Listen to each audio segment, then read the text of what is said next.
5 प्रकार के महापाप। एक समय की बात है, नारद जी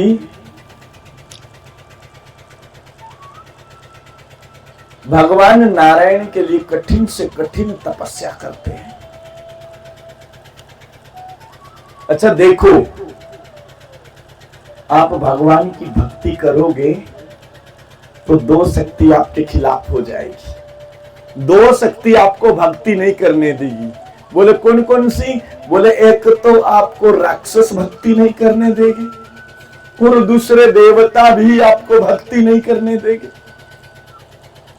बोले ना तो अच्छे लोग आपको भक्ति करने देंगे और ना बुरे लोग। बोले क्यों? बोले आप भक्ति करोगे तो राक्षसों को डर रहेगा, कहीं भगत ने भगवान को प्रकट कर दिया तो हमारा कहीं विनाश न करवा दे। और देवताओं को भी भय रहेगा, डर रहेगा, कहीं भगत ने भगवान को प्रकट कर लिया तो स्वर्ग ना मांग ले।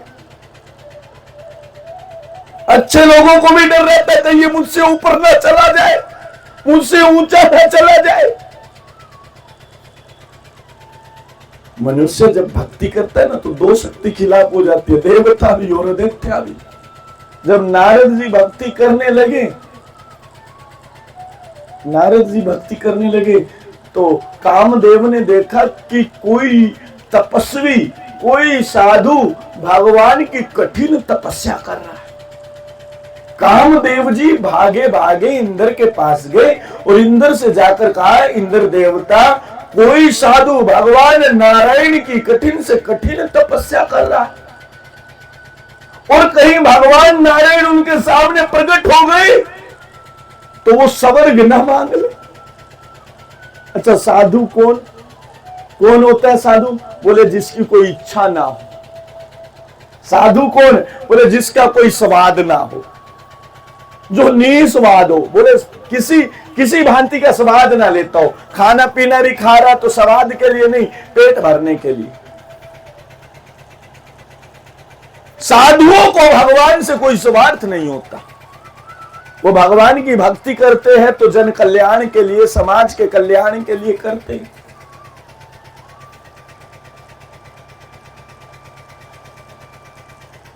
कामदेव ने नारद जी से, कामदेव ने इंद्र से कहा है, इंद्र कोई साधु भगवान की कठिन से कठिन तपस्या कर रहा है। इंद्र बोले अच्छा, कहीं भगवान प्रकट हो गए कामदेव तो वो स्वर्ग न मांग ले, उसकी तपस्या भंग कर। कामदेव बोले ठीक है। कामदेव ने क्या किया? नारद जी के सामने अप्सराएं नचाई। क्यों नचाई? क्यों नचाई? भाई इनके आंख खुल जाए और अप्सरा को देखकर मन भटक जाए, तपस्या भंग। अच्छा देखो, आप भक्ति करोगे ना, भगवान की भक्ति करोगे, रुपया आना लगेगा, पैसा आना लगेगा, आलतू फालतू की चीजें आने लगेगी। जानते हो क्यों?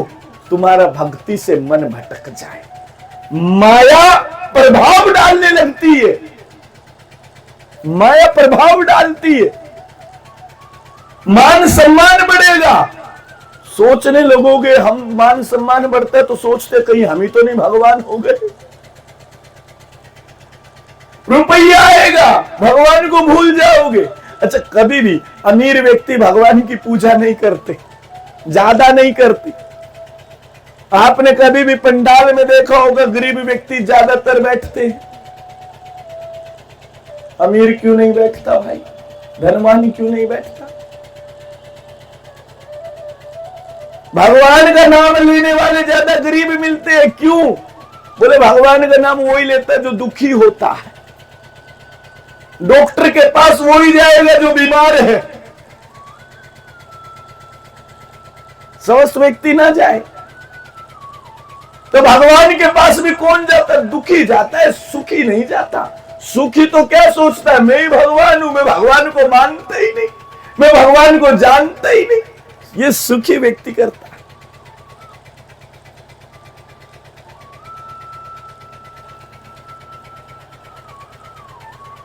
तो जब भक्ति करते हैं ना तो माया घेर लेती है। और जब भक्ति करते हुए माया घेर ले, माया को फिर भी दूर कर दे, माया के अधीन ना हो, वही भगत है। तो कामदेव ने जब नारद जी के सामने अपनी माया फैलाई, अप्सराएं नचाई, तो नारद जी की आंख ना खुली, तपस्या पूरी हो गई। नारद जी के सामने स्वयं भगवान नारायण प्रकट हो गए। और जब भगवान नारायण प्रकट हुए तो भगवान नारायण प्रसन्न होकर बोले कि नारद, मैं तेरी भक्ति से बड़ा प्रसन्न हुआ हूं, तेरी तपस्या से बड़ा प्रसन्न हुआ हूं, मांगो, तुम क्या मांगते हो?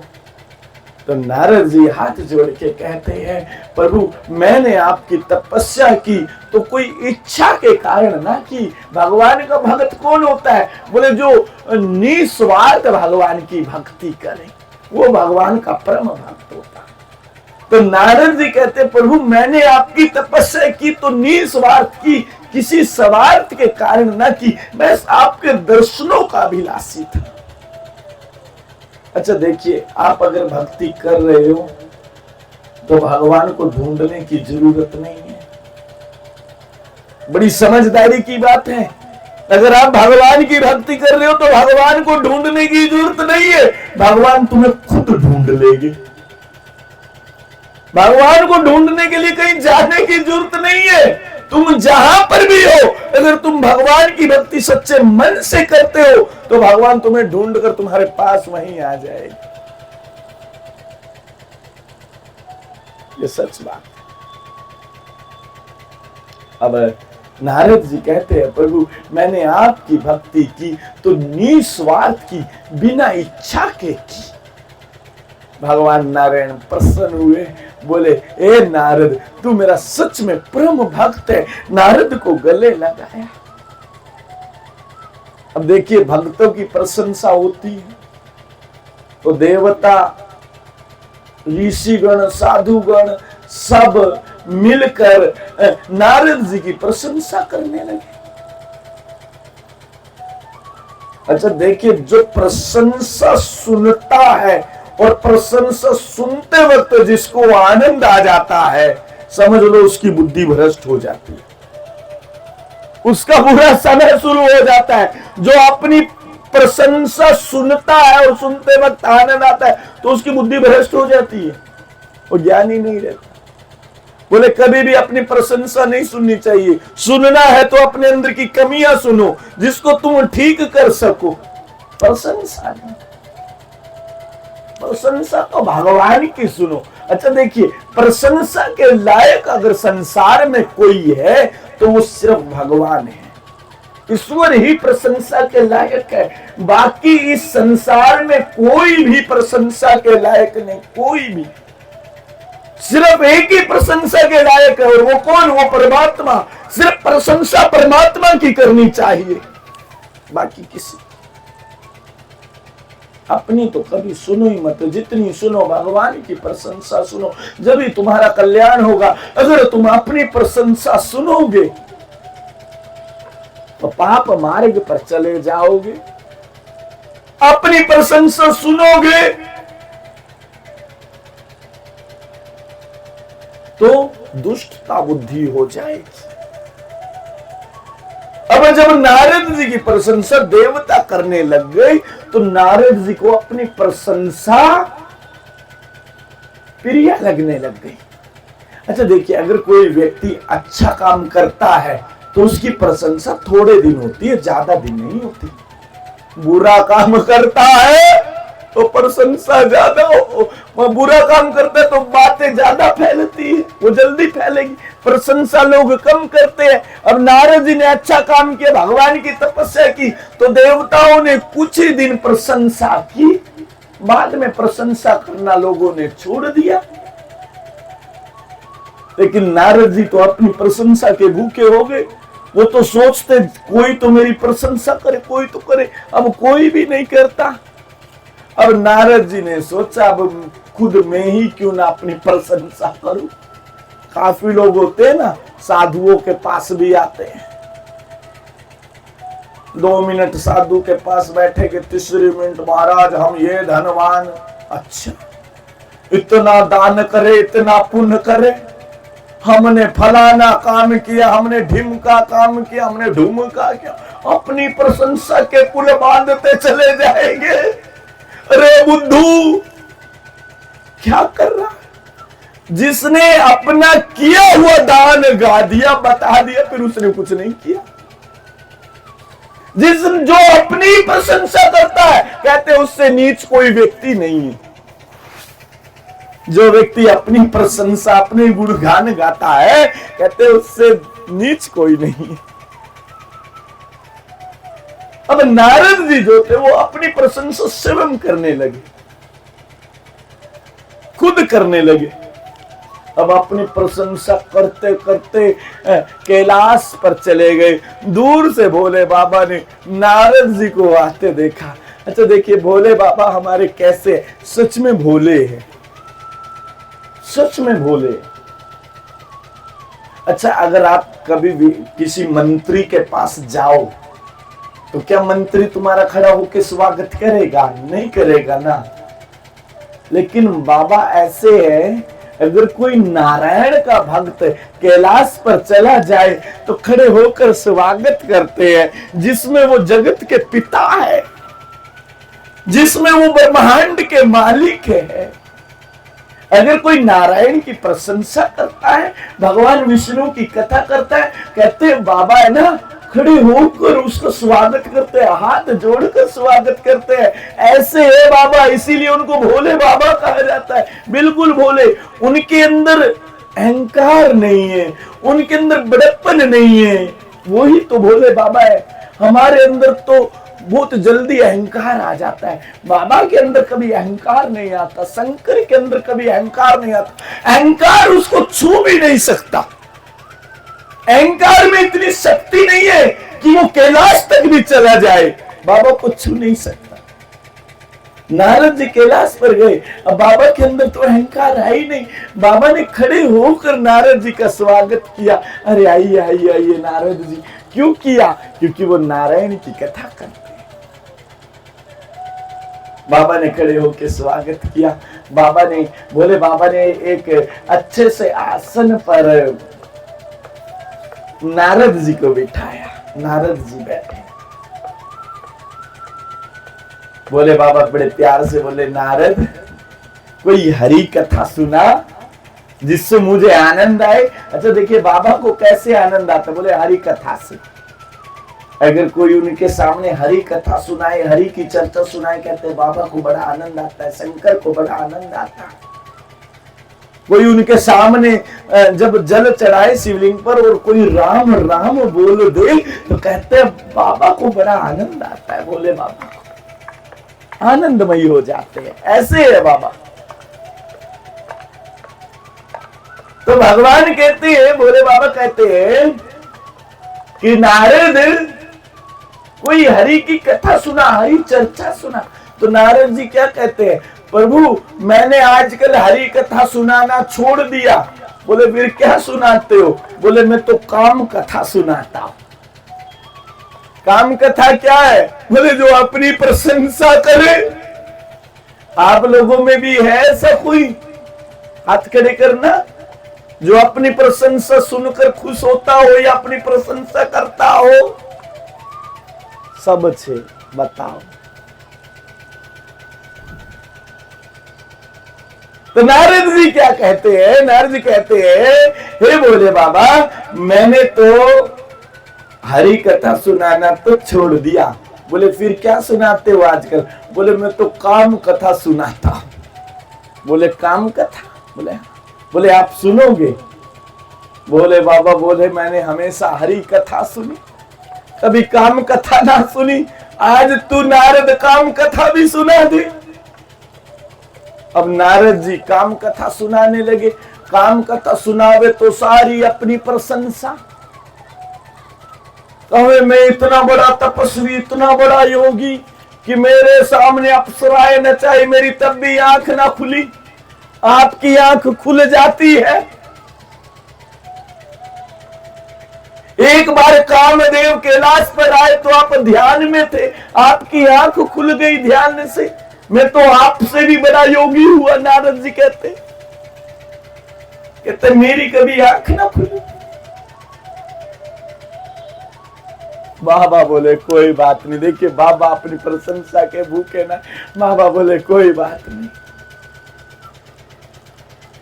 थोड़ी देर बाद नारद कहते हैं आपको मेरी काम कथा कैसी लगी, आपको मेरी प्रशंसा कैसी लगी? तो भोले बाबा कोहनी तक हाथ जोड़कर कहते हैं नारद मुझे तो सुना दिया, आगे किसी और को मत सुनाना। नारद जी बोले आप तो मुझसे चिढ़ते हो। अच्छा कोई तुम्हारे भले की बात कह दे तो तुम्हें ऐसा लगेगा ये मुझसे चिढ़ता है। तो क्या बोले आप तो मुझसे चिढ़ते हो, मैं तो ये कथा भगवान विष्णु से जाकर सुनाऊंगा। बोले बाबा हाथ जोड़ के बोले देख नारद, नारायण मेरे हृदय में वास करते हैं, मुझे प्राणों से भी प्रिय है हरि, तुम उन्हीं को मत ये कथा सुनाना। बोले आप तो चिढ़ते हो, मैं तो उन्हीं को सुनाऊंगा जाकर। अब नारद जी चले गए वैकुंठ धाम। भगवान नारायण ने नारद जी को देखा, माता लक्ष्मी से कहा देखो नारद जी आए हैं, बड़े अच्छे साधु है, संत है, एक काम करो इनके लिए आसन बिछा दो। माता लक्ष्मी ने आसन बिछाया, नारद जी बैठे। नारद जी प्यार से बोले भगवान से प्रभु मैं एक कथा सुना दूं? बोले कौन सी? बोले काम कथा सुना दूं? भगवान बोले सुना नारद। अब कथा सुनावे तो अपनी प्रशंसा करे। अपनी प्रशंसा करते करते बाबा की निंदा करने लगे, भोले बाबा की निंदा करने लगे। और ध्यान से सुनो, जो भोले बाबा की निंदा करता है वो भगवान नारायण का बड़ा शत्रु होता है। अगर कोई भोले बाबा की निंदा करता है तो भोले बाबा तो पता नहीं उसका नाश करेंगे या ना करेंगे, भोले बाबा उसका नाश ना करेंगे अगर कोई भोले बाबा की निंदा करता है, परंतु नारायण उसका नाश कर देंगे। नारायण को भोले बाबा प्राणों से भी प्रिय। जैसे ही नारद जी कथा सुनाते सुनाते भोले बाबा की निंदा करने लगे तो नारद जी तुरंत ही भगवान नारायण क्रोध में बोले नारद चुप हो जाओ, तुरंत चुप हो जाओ, एक भी शब्द आगे मत बोलो और उठो आसन से। माता लक्ष्मी से बोले कि देवी जहां पर नारद जी बैठे थे वो स्थान गौ गोबर से लीप दो। बोले ठीक है। तो नारद जी हाथ जोड़ के बोले प्रभु मैं इतना बड़ा पापी हूं? बोले तो मैं इतना नीच हूं कि जहां पर मैं बैठा था वो स्थान इतना अशुद्ध हो गया कि गौ गोबर से लिपा जाएगा। तो भगवान कहते हैं नारद सुनो, जो महादेव की निंदा करता है उससे मेरा कोई रिश्ता नहीं होता, ना ही वो मेरा भक्त हो सकता जो मेरे महादेव की निंदा करता है। और ध्यान से सुनो नारद, तुमने महादेव की निंदा की है तो तुम एक बार पशु बनोगे। बोले जो महादेव की निंदा करता है वो पशु बनता है। बोले तुम एक बार जानवर की योनि में जाओगे और तुम्हारा अपमान होगा। और भूल चूक से मैंने भोले बाबा की निंदा सुन ली तो मुझे तो बार बार अब पशु योनि में जाना पड़ेगा। देखिए भगवान नारायण ने मत्स्य का अवतार लिया, वराह का अवतार लिया, कुर्मा अवतार लिया, नरसिंह अवतार लिया। और नारद जी ने क्या किया था? भगवान भोले बाबा की निंदा की थी तो उनको वानर मुख लगा था, पूरी सभा में अपमान हुआ था, पूरी सभा में मजाक बना था ना। तो नारद जी कहते हैं भगवान से कि हे प्रभु नारायण अब कृपया करके ये बताओ मैं पाप से मुक्त कैसे होऊंगा? तब भगवान नारायण कहते हैं, नारद अगर तुम पाप से मुक्त होना चाहते हो तो धरती पर जाकर पार्थिक शिवलिंग बनाकर पार्थिक शिवलिंग का अभिषेक करो, पार्थिक शिवलिंग का पूजन करो, तो ही तुम्हारे पापों का नाश होगा। नारद जी ने धरती पर आकर पार्थिक शिवलिंग का पूजन किया, पार्थिक शिवलिंग बनाकर पार्थिक शिवलिंग का अभिषेक किया और पापों से मुक्त हुआ। तभी से नारायण के सर्वश्रेष्ठ भक्त नारद जी बने।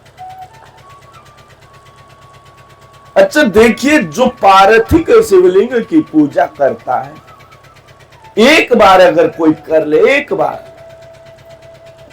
उसके समस्त पापों का नाश हो जाता है, उसके समस्त कष्टों का नाश हो जाता है, समस्त कष्ट उसके हरे जाते हैं। पार्थिव शिवलिंग में इतनी पावर होती है। बोलिए ना, हर हर हर हर हर हर हर हर हर हर। आप